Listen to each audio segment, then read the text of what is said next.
এই খেলাফত যখন চলে গেল, খোলাফায়ে রাশেদিনের যুগ যখন চলে গেল, তারপরে আসলো বিভিন্ন ভ্রান্ত দল এবং মতের যুগ। একদল লোক বের হলো, তারা বলল যে আলী রাদিয়াল্লাহু আনহু তিনি হচ্ছেন উপাস্য, তাকে নিয়ে তারা বাড়াবাড়ি শুরু করলো। একদল লোক আসলেন, তারা বললেন যে আলী রাদিয়াল্লাহু আনহু উপাস্য নয়, বরং তাকে হত্যা করতে হবে, মুয়াবিয়াকে হত্যা করতে হবে। যারা সালিস তৃতীয় পক্ষ মেনে নিচ্ছে এদেরকে হত্যা করতে হবে। এদেরকে বলা হয় খারেজি। তারা মুসলিমদেরকে হত্যা করত, অমুসলিমদেরকে ছেড়ে দিত। আর এক শ্রেণী যারা আলী রাদিয়াল্লাহু আনহুকে নিয়ে বাড়াবাড়ি করতো, এদেরকে বলা হয় শিয়া। আরেক শ্রেণী বের হলো যারা বলছে তাকদির বলতে কিছু নাই, মানুষ নিজেই তার ভাগ্যের নিয়ন্ত্রণ, এদেরকে বলা হয় কাদারিয়া। আরেক দল লোক বের হলো যারা বলে যে ভাগ্যই সব, মানুষের কর্মের কোনো স্বাধীনতা নাই, এদেরকে বলা হয় জাবারিয়া। আরেক দল লোক বের হলো যারা বলল লা ইলাহা ইল্লাল্লাহ একবার মুখে পড়লেই জান্নাত, আমল করার কোনো দরকার নাই, এদেরকে বলা হয় মুরজিয়া। আর আপনার দেশের গভর্নমেন্ট সহ পুরো ওয়ার্ল্ডের সমস্ত গভর্নমেন্ট কিন্তু মুরজিয়া। তারা মনে করে একবার লা ইলাহা ইল্লাল্লাহ পড়লেই জান্নাত, আমল করার দরকার নাই। আরও একদল লোক বের হলো যারা বলল না, মুহাম্মদ সাল্লাল্লাহু আলাইহি সাল্লাম শেষ নবী না, মুসাইলামা কাযযাব সেও নবী, নাউযুবিল্লাহ। আর একজন কাহিনা, একজন মহিলা গণক, সেও নবী। এভাবে প্রায় 27 জন নিজেদেরকে নবী দাবি করবে কিয়ামত পর্যন্ত, নবীজি বলেছেন। তার মধ্যে আমাদের কন্টিনেন্টের গোলাম আহমদ কাদিয়ানিও একজন। এরকম একদল লোক আবার বের হলো। আরেকদল লোক বের হলো অগ্নি পূজক, মাজুস, যারা বাইরের দিক থেকে মুসলিম, ভিতরে মাজুস, অগ্নি পূজক। আরেকদল লোক বের হলো যারা বাইরের দিক থেকে মনে হয় মুসলিম, ভিতরে ইহুদি,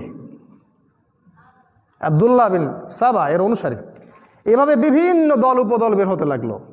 একদল লোক বের হলো যারা সুফিজমের নামে এমন কিছু শুরু করলো যে ইসলামকে সমাজ থেকে বের করে তারা মসজিদের কোনায় নিয়ে চলে আসলো।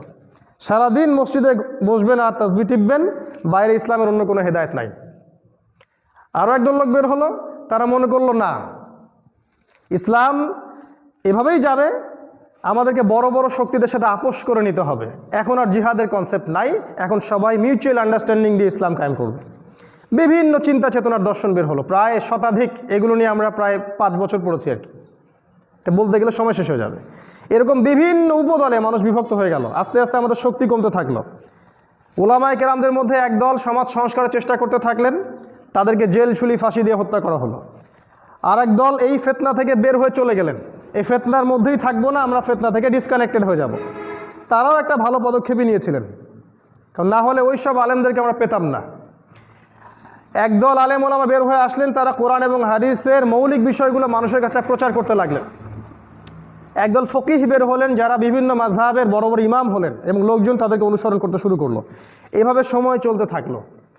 একটা পর্যায়ে ক্ষমতা রদবদল হতে লাগলো। একবার আব্বাসীয়দের হাতে ক্ষমতা, একবার উমাইয়াদের হাতে, একবার উমাইয়াদের হাতে, একবার আব্বাসীয়দের হাতে, একবার ফাতেমিদের হাতে, আরেকবার দেখা যায় টার্কিশদের হাতে, আবার ওই কর্ডোভার হাতে, আবার দেখা যায় এইদিকে আপনার আফগানদের হাতে বা মুঘলদের হাতে। ক্ষমতার পালাবদল, ইসলামী খেলাফা একবার ওইখানে, একবার এইখানে, একবার এইখানে, একবার এইখানে। ইউনাইটেড নেশনসটা ভেঙে গেল, মুসলিম উম্মার ইউনিটি, ওয়ান উম্মা ওয়ান জামা, এটা ভেঙে গেল। এই বিষয়টা নিয়ে কেউ কাঁদে না এখন। ইসলামের ওয়ান উম্মা ওয়ান জামা ভেঙে গেছে, এটা কারো মাথা ব্যথার কারণই না। এখন মানুষ এটার জন্য কাদার সময় পায় না যে ইসলামী খেলাফা নাই, শব্দটা বলতেও তারা ভয় পায়। অথচ খেলাফার যুগটা আপনাদেরকে বললাম একটু আগে, একটা ব্যক্তি খুঁজে পাওয়া যেত না যে মাজলুম, যাকে জুলুম করা হয়েছে। একজন ব্যক্তি খুঁজে পাওয়া যেত না যে অন্যায়ের শিকার হয়েছে, যার হক নষ্ট করা হয়েছে। আর এখন তো আপনি চারপাশে দেখছেন যে অন্যায়টা যেন আমাদের গায়ে হয়ে গেছে আর কি। দুর্নীতি হবে এটাই স্বাভাবিক, চুরি হবে এটাই স্বাভাবিক, ঘুষ দেওয়াই লাগবে এটাই স্বাভাবিক, সুদ খেতে হবে এটাই নিয়ম, সরকারের 1 কোটি টাকার বাজেট আসবে, আমার কাছে 10,000 টাকা আসবে, এটাই নিয়ম। আমরা যেন এগুলোর সাথে ইউজ টু হয়ে গেছি আর কি। এই যুগ আর খেলাফার যুগের মধ্যে জান্নাত জাহান্নামের পার্থক্য, আকাশ এবং পাতালের পার্থক্য। নবীজি ওইটা আমানত দিয়ে গিয়েছিলেন আমাদেরকে। আস্তে আস্তে সেই জামাটা ভেঙে গেল। সর্বশেষ একটা জামা বাকি ছিল, সেটা হচ্ছে এই টার্কিশ বা ওসমানীয় খেলাফতের জামা।